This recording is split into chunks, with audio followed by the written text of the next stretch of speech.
The social distancing deniers have arrived. Patience is in ever shorter supply. No one is happy with the current situation.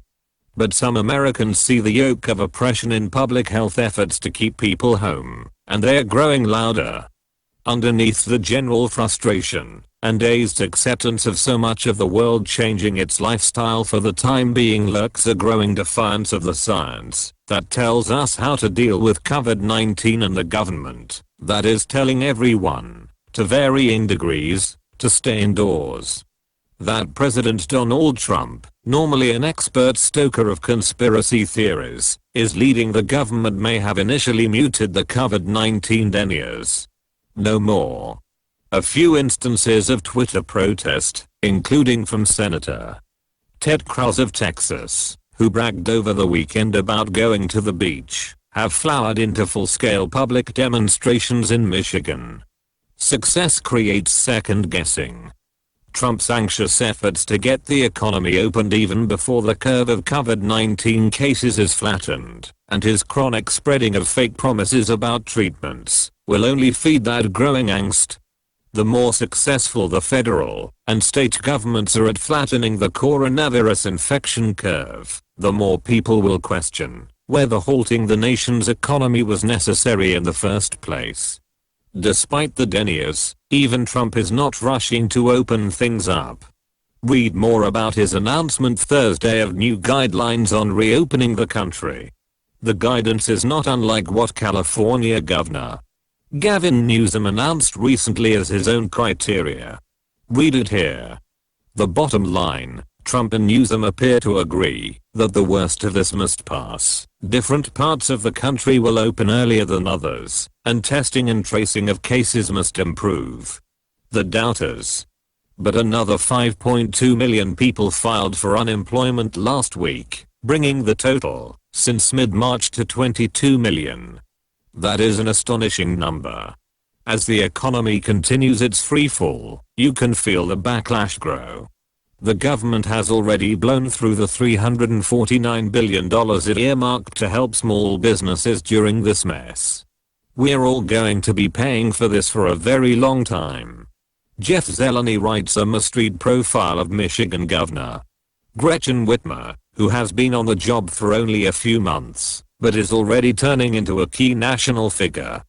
Drivers jammed into Michigan's capital and surrounded the state capitol in a protest against her stay-at-home order that featured neither face masks nor social distancing, but rather the honking of horns that could be heard inside.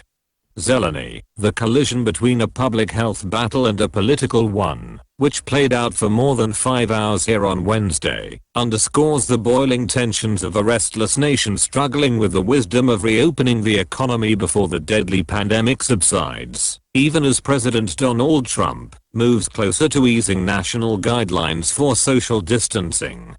Whitmer could hardly ignore the scene, considering the honking horns, raucous jeers and blaring music became background noise for her video conference call with healthcare workers. Regional authorities. Whitmer is among the bipartisan group of 7 Midwestern governors who have said they will coordinate their efforts to slowly reopen society. It mirrors a similar announcement by governors on the East and West coasts, completing the emergence of ad hoc regional pacts in place of national guidance from a skeptical president. Fox News turns again. In February and much of March, the conservative outlet fed the coronavirus deniers, then took things seriously when New York became ground zero for the pandemic in the US, but it has turned again. Now conservatives are fomenting rebellion against public health guidelines. In their warped telling, people who venture out in public aren't vectors for infection, but rather freedom fighters standing up to oppression. As CNN's Brian Stelter writes, Fox News host Laura Ingraham on Wednesday tweeted approvingly of people in Michigan demonstrating against Governor Gretchen Whitmer's order. "Time to get your freedom back," Ingraham declared. Soon Marylanders, Virginians, etc. will stand for their right to work, travel, assemble, socialize and worship. Massive long-lasting damages piling up day after day as many experts continue to get the virus analysis wrong, Ingraham wrote in another tweet. The disease has been felt much differently by different groups of people. African Americans and Latinos are much more concerned they will personally get the disease, that they'll unknowingly spread it, according to a recent Pew poll. A Gallup poll suggests widespread respect for social distancing, but party identification is the largest differentiator, and Republicans are more likely to say they'll immediately get back to normal after restrictions are lifted. Those perceptions could change. See the recent reports about a rise of coronavirus in rural America. About those protests. What set this rally apart first and most important, the thing that struck me most in your story, was this apparent backlash to social distance in the form of a protest that could literally be heard from the governor's office. Did that feel different to you than a normal partisan disagreement? Was it more grassroots or groundswell? The protest was large, but the thing that struck me the most is that it went on and on, with honking horns, blaring music and raucous cheers for more than 5 hours. It was protest by parade, definitely not organic, considering it was organized by the Michigan Conservative Coalition, but the anger was absolutely real. It had the feel of a Trump rally from 2016 and a Tea Party rally from 2010, back at a time when rallies were the norm. What was striking was dozens upon dozens of people who stood on steps of the Capitol and the surrounding sidewalk, defying not only the strict stay-at-home orders, but also blatantly ignoring basic medical common sense. There's no question the economic pain is real in Michigan, with about 1/4 of the state's eligible workforce seeking some type of unemployment help. But the Village People's YMCA, which blasted from a Trump trailer that's often seen at the president's campaign rallies, seemed oddly discordant on a day that the state's death toll hovered around 2,000 people. Traveling during COVID-19 second, you're the first person I've talked to recently that has been away from their house. What was it like in an airport? In a hotel? Or did you avoid both? I flew from Reagan National in Washington to the Detroit Metro Airport, both of which were virtually empty. The biggest inconvenience, no coffee for my 6 a.m. flight on Wednesday, since all restaurants were closed. And only bottled water, with a side of biscotti and Pure wipes served in a plastic bag, on the plane. But I'm certainly not complaining, given the janitorial staff and airline workers still on duty as before. I travel often, or I did before the pandemic, but I don't believe I've ever stayed in an entirely empty hotel. The front desk manager told me only one other room was occupied, which was for my colleague Jake Carpenter, a CNN photojournalist. I limited my trip to one night, and ordered pizza and salad from a nearby restaurant in East Lansing. Hertz rental? Open and easy. Coronavirus journalism third. How do you interview people in person and social distance?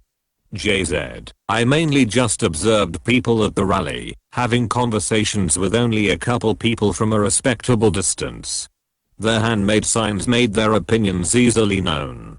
I traveled to Lansing to interview the governor, which we did from 6 feet away into chairs, with 2 cameras. I spent time in her office, where I also stayed at a safe distance. Heading toward a new normal, or dystopia. It sounds like science fiction. But this is real. CNN's Ray Sanchez tried to envision what life will be like in the near term. What was most striking was his description of how contact tracing, tracking whether you've come into contact with the disease, could work in practice. Forget about privacy. The tracing of people with regard to coronavirus is underway in China and some other places. In China, the use of a color-coded badge on your phone dictates where you can go. So the question for the US and other countries is whether people will have to prove their health to return to normal ways of life. Don't trust. Verify. Want to eat in a restaurant? You'll essentially have to prove that you're clean. Want to get on a plane? You might have to take a test. This is all will come to life. It's a Philip K. Dick level societal shift. Is that person walking next to you infected? Do you have a right to know? I'd take an online philosophy course on the future of privacy. Corporations like Google and Facebook already track your movements, by the way. Apple and Google are working on ways to make your phone into a coronavirus tracker. It's like the movie Gattaca, where Ethan Hawke's character buys blood from Jude Law so that he can deceive authorities about his genetic deficiency and take part in society. Low-tech alternatives. Sanchez, borrowing from some reports and suggestions, includes these ideas for the near term: staggered school days and smaller class sizes, disposable menus, and masked servers, empty stadiums and concert halls, tracking of location and other personal information. Who got it right? Every country has experienced coronavirus somewhat differently, but some have escaped much of the death, as well as the social and economic upheaval that has characterized the US experience. CNN looked at what Taiwan, Germany, Iceland, and South Korea did differently. This is a long story and worth reading. But the 12 key lessons appear to be prepared, be quick, test, trace, and quarantine, use data and tech, be aggressive, get the private sector involved, act preventatively, respect privacy, make drive-through tests available, learn from mistakes, test even more after restrictions ease, build capacity at hospitals. The reality is that the world has seen a series of disease outbreaks in recent years. SARS, Ebola, Zika. So the big question for this country now is how much we can learn from the COVID-19 experience and what we do to get ourselves better prepared for the next time.